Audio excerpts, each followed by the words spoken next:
Domingo eu não choro. Se o amor que me deixe não dormir. Meus queridos, talvez o vídeo mais solicitado deste canal sairá hoje, será gravado hoje. Hoje falaremos sobre livros. 10 livros clássicos para você começar a ler, que são livros realmente bons e que talvez, muito possivelmente, te façam gostar da literatura, assim como me fizeram. Eu sempre odiei livros, nunca entendi aquela pessoa que ficava parado lendo um livro quando tinha milhões de coisas melhores para se fazer, que na minha cabeça eram melhores. Jogar bola, assistir um filme, sair com os amigos, ir pra balada. E o que aconteceu na minha vida foi uma grande reviravolta, porque eu me tornei aquilo que eu mais odiava, a pessoa que só fica em casa lendo livro e tomando café e nunca sai do seu recinto. E eu tô aqui hoje pra te tornar essa pessoa que vai ficar enclausurado no seu quarto durante meses, anos, lendo um bom livro, porque pouquíssimas coisas que eu experimentei na minha vida são melhores do que isso. Entre para a trupe, entre para o clã, para a seita, calma, também não. Coisas importantes a se considerarem antes de eu começar aqui as recomendações. Primeira delas, eu vou deixar o link de todos os livros que eu vou falar aqui nesse vídeo aqui embaixo na descrição, caso você queira comprar. Segunda coisa, neste vídeo nós vamos tratar de livros clássicos, que é o que eu mais leio. E se tratando de livros clássicos, uma coisa muito importante de se frisar é que o livro antigo e estrangeiro, porque aqui eu vou recomendar bastante estrangeiro e só 2 brasileiros, ele vai depender muito da tradução. Claro que quando você está começando a ler, talvez isso não seja tão importante. Porém, depois, se você pegar gosto pela literatura, é importante que você pense sempre em boas traduções. Aqueles que têm um material complementar também é muito interessante, que vai te ajudar a entender bem melhor, porque talvez você não tenha gostado de um livro clássico que você leu na infância ou na adolescência, porém pode ser que aquela tradução não tenha sido tão fiel à obra original. E aí acabou que você ficou pensando que, pô, como é que eu não gostei desse livro que é tão famoso e todo mundo gosta? Pode acontecer, tá? Cada pessoa tem o seu senso crítico e não há problema nenhum em você não gostar de um livro famoso, mas se você não entendeu a obra, se você não entendeu a grandiosidade da obra, talvez tenha acontecido isso. Antes de julgar um livro, pense nisso. Terceira coisa também muito importante nesse vídeo, eu não vou recomendar Nietzsche, Dostoiévski, Machado de Assis, porque eu estou fazendo um vídeo para pessoas que estão começando a ler. E se você começar por esses autores, um exemplo, né? Provavelmente você não vai querer ler um livro na sua vida nunca mais. Eu vou deixar também mais de uma edição aqui embaixo do mesmo livro, para se caso você gostar mais de uma editora, tem lá também o link para você encontrar o livro. Última coisa a se considerar, por favor, lembrem do contexto histórico quando vocês forem ler um livro antigo. O que acontecia naquela época era a realidade daquela época. Você obviamente tem que ter essa consciência de que muitas coisas que aconteciam antigamente são um absurdo. Não vou me prolongar nesse assunto porque é polêmico. E eu não tô aqui para defender canalhas nenhum, tá? E é claro que eu vou falar sobre os livros bem rapidamente, senão esse vídeo vai ter meia hora e depois, quando eu estiver editando, eu vou querer atentar contra a minha própria vida. Vamos para isto, tô aqui com a minha colinha e o meu cafezinho, já pego o seu também. Putz, eu nem separei os livros, cara. Não, calma aí. Meu Deus, mais meia hora até eu encontrar todos os livros.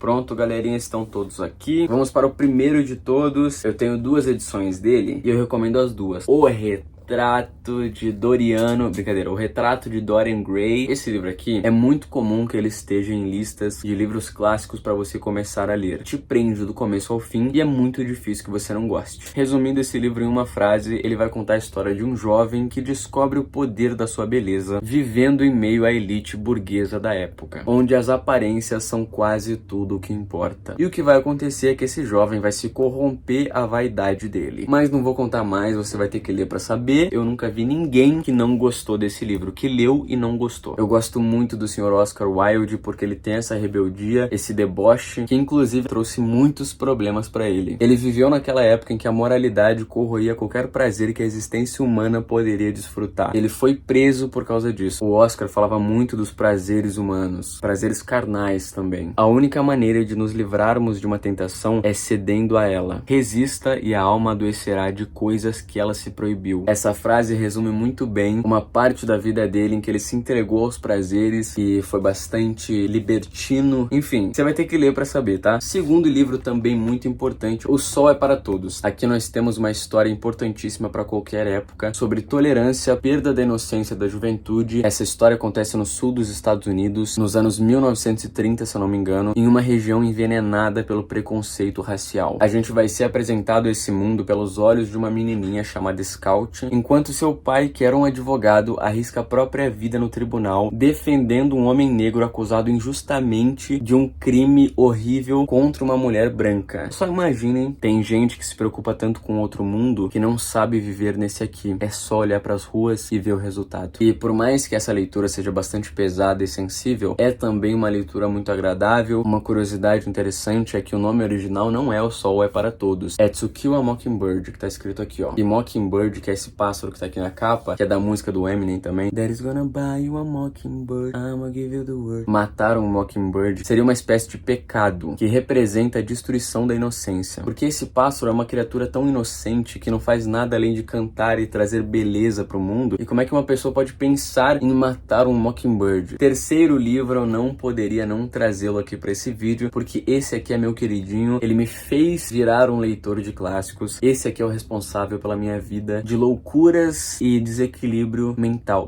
Estamos falando aqui de O Morro dos Ventos Uivantes. O mundo inteiro é uma terrível coleção de recordações de que ela existiu e de que eu a perdi. Deixa eu até tomar meu café.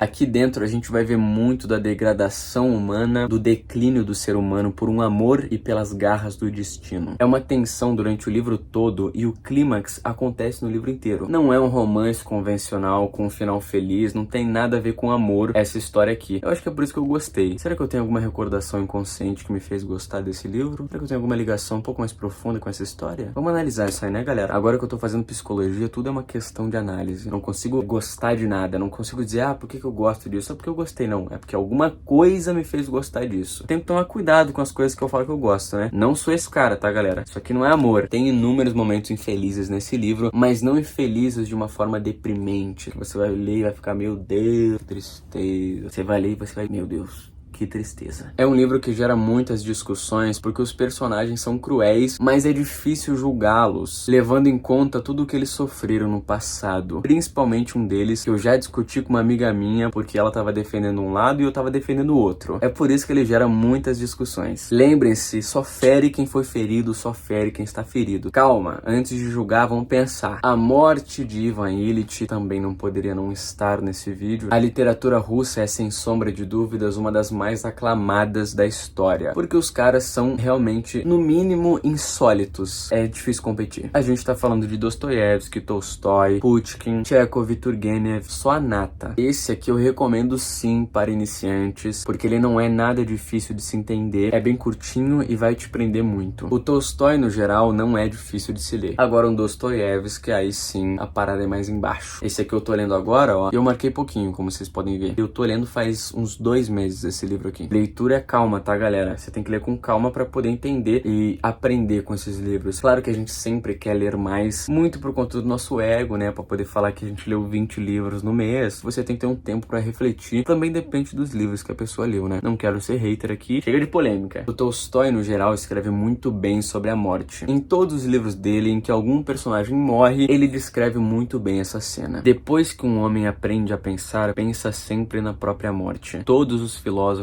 fizeram isso. E que verdade pode haver uma vez que existe a morte? Que verdade pode haver, que certezas nessa vida pode haver uma vez que existe la muerte? É uma história que vai acompanhar um homem que tá no seu leito de morte, quase batendo as botas, e a gente acaba percebendo muito da natureza humana, porém um lado mais obscuro da natureza humana. No dia do meu velório, colegas discutem quem ficará com o meu cargo no trabalho, enquanto a viúva se preocupa em conseguir uma pensão do governo. Como um homem com a carreira carreira consolidada e família exemplar chegou a esse fim. Um homem exemplar que quando morreu não levou nada e percebeu o quão miserável era a sua vida. Livro de número 5, esse eu li no Kindle e eu recomendo nessa edição da Príncipes, que é esse aqui, porque é uma edição mais simplificada desse livro que é um pouco complicado para quem tá iniciando. Estamos falando de Hamlet de William Shakespeare. Eu imagino que não seja necessário apresentações de William Shakespeare, né? Essa história é simplesmente a obra dramática mais adaptada e encenada nos palcos de todo o mundo. Ser ou não ser, eis a questão. Sabe de onde vem essa frase? Aqui, ó, toma. É só a frase mais famosa de toda a literatura. É uma trama familiar que acontece aqui dentro, onde um jovem príncipe se reúne com o fantasma do seu pai, que alega que o seu próprio irmão, ou seja, o tio desse príncipe, agora casado com a sua mãe, a viúva do pai morto, o assassinou o pai do príncipe. Deu pra entender? O pai do príncipe foi assassinado pelo tio do menino, que é o irmão do príncipe, do rei, né, que morreu. E aí depois casou com a mulher do rei que morreu, que foi assassinado pelo irmão.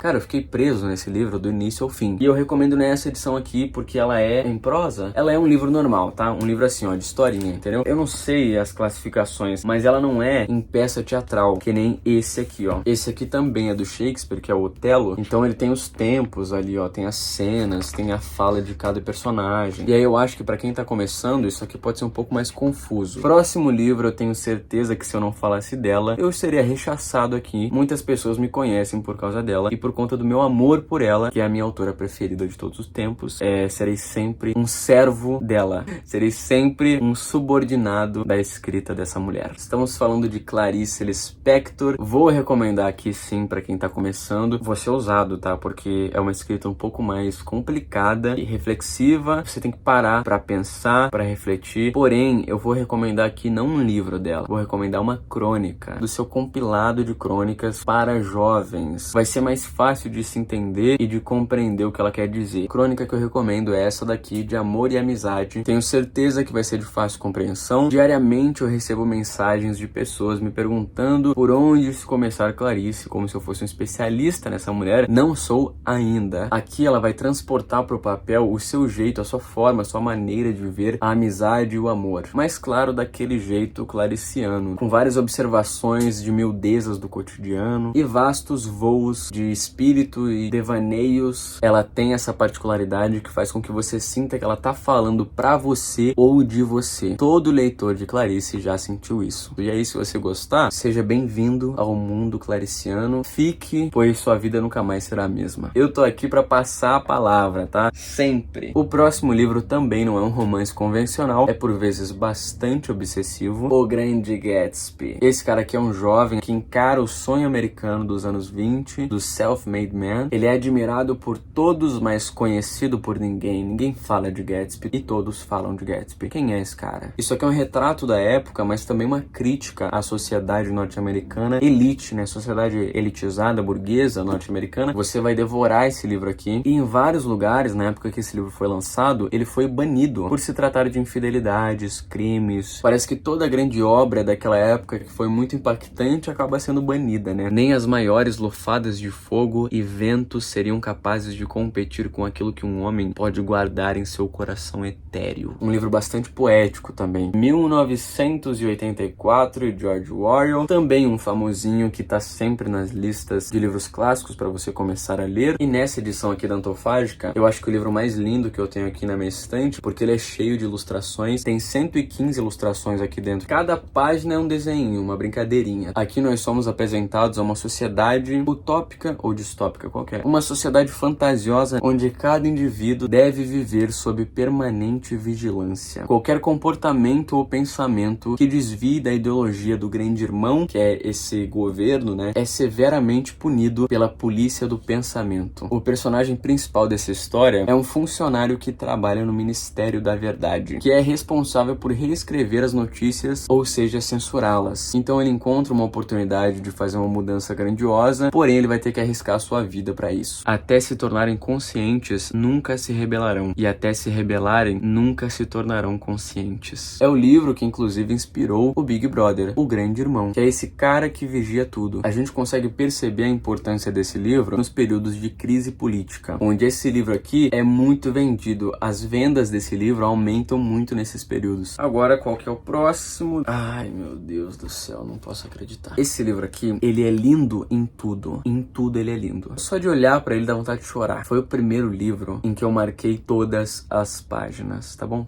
Eu quero parar essa gravação só pra reler esse livro agora. O Primeiro Amor, de Turgenev. Olha o russo aí, né? Falei que não ia recomendar russos. Isso aqui é... Eu não sei se esse livro serve muito pra quem tá começando a ler. Porém, se você já leu uns 2 ou 3 livros aí, eu quero recomendar ele, tá? Mas eu não sei se você vai gostar se você não leu nada. Porque esse aqui tem uma escrita diferente. Aqui nós vamos ver a história de um menino de uma família tradicional que entra em contato com uma moça de uma beleza estonteante. Depois ele acaba descobrindo que essa moça é sua nova vizinha e por quem ele se apaixonará de forma avassaladora. Só que o que acontece? Esse menino é mais novo, então ele acaba sendo jogado de escanteio. Porém, ele está disposto a fazer qualquer coisa para ser correspondido. A escrita de Turgenev é uma coisa que quase delirante de tão prazerosa. E eu marquei todas as páginas não só pelas frases de efeito, que sim são realmente muito reflexivas, mas também pelas frases simples. Cada palavra parece que foi colocada com uma perfeição que é difícil de explicar. Não tem um erro nesse livro. Não que eu seja crítico literário, né? Não consigo encontrar algum momento em que teve um equívoco, sabe? Em que uma palavra foi colocada ali e que ela não precisava estar ali. Esse aqui é o meu livro de amor favorito. Eu não sei se na época em que eu li esse livro eu tava muito sensível, muito reflexivo, tava vivendo um amor, não lembro. Eu acredito que não. Foi um momento canônico na minha vida de leitor. Quase que sobrenatural. Por favor, não critique esse livro aqui. Eu vou ficar bravo com você. Guarde essa sua opinião com você. Ela se desvencilhou e fugiu. E eu me afastei. Não estou em condições de descrever o sentimento com que me afastei. Não gostaria de que se repetisse algum dia, mas me consideraria um infeliz se nunca o tivesse experimentado. Não quero que se repita esse sentimento, mas me consideraria um infeliz se nunca o tivesse experimentado. Vou parar de falar dele. Eu não quero, na verdade, que você leia, tá? Porque eu tenho ciúmes desse livro. Não leia esse livro aqui. A última recomendação desse vídeo, por que não um brasileiro e por que não um livro de poemas, poesias, A Rosa do Povo, Carlos Drummond de Andrade. Eu busquei ser eclético nessa lista, por isso aqui um pouco de poesia. É impressionante esse livro aqui. Ele foi escrito sob o impacto da Segunda Guerra Mundial e da ditadura do Estado Novo aqui no Brasil. Então era um momento bem crítico. Porém, esse livro vai além desse tom desesperançoso da época, porque conta com textos metalinguísticos, né, que falam sobre a linguística, sobre a escrita, poemas de amores não correspondidos, que são os melhores, reflexões existenciais, que são as minhas favoritas. Eu marquei também muito esse livro aqui e eu deixei por último para poder recitar um poema aqui para vocês, que foi o poema que me fez chorar. Carrego comigo há dezenas de anos, há centenas de anos, o pequeno embrulho. Já não me recordo onde o encontrei, se foi um presente ou se foi furtado. O embrulho é tão frio e também tão quente. Quero caminhar, mas o embrulho pesa. Ai, fardo sutil, que antes me carregas do que és carregado. Para onde me levas? Por que não me dizes a palavra dura, oculta em teu seio? Seguir-te submisso por tanto caminho, sem saber de ti senão que te sigo. Se agora te abrisses e te revelasses, mesmo em forma de erro, que alívio seria. Mas ficas fechado. Perder-te seria perder-me a mim próprio. Sou um homem livre, mas levo uma coisa. Não sei o que seja, eu não a escolhi, jamais a fitei, mas levo uma coisa. Não estou vazio, não estou sozinho, pois anda comigo algo indescritível. Segura coração. Acabou, né? Acabou o clima do vídeo. Ai, agora enfim. Eu tô há 5 horas gravando esse vídeo. Se eu não parar agora pra comer alguma coisa, eu vou desmaiar. Um vídeo muito pedido nesse canal. Talvez o mais pedido. Vai ficar aqui agora guardado pra quando você quiser consultar. Não esqueça que todos os livros vão estar aqui embaixo na descrição. Comenta se você já leu algum desses livros e comenta aqui embaixo se você tem mais alguma recomendação para leitores iniciantes, leitores de clássicos. E dor nas costas. Vamos organizar agora todos esses livros.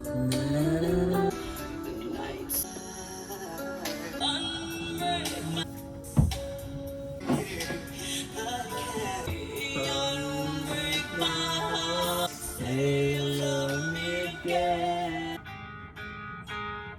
A gente passa o dia junto, a gente fala sobre tudo, mas o que é demais às vezes faz tão mal. Hoje só eu que não mais te quero. Que talvez não seja o ideal, nem pra você nem pra mim.